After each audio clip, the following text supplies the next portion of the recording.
In today's video, I will show you how to create Wise account in UK. We have two options here, personal and business account. We are going to create personal account, so I will choose personal. Type your email here, create your password, and in country of registration, you will select UK and click on create or claim button. I'm going to select India here, but you need to choose a UK mobile number. Select UK, write your number, and you will get the OTP. Put it here and click on submit. Click on your profile on upper right corner. In the drop down menu, choose finish account setup.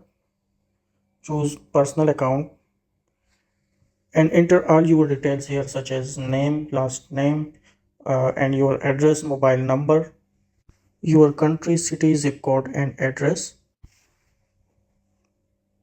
And then finally click on save. That's how easily you can create your Wise UK account.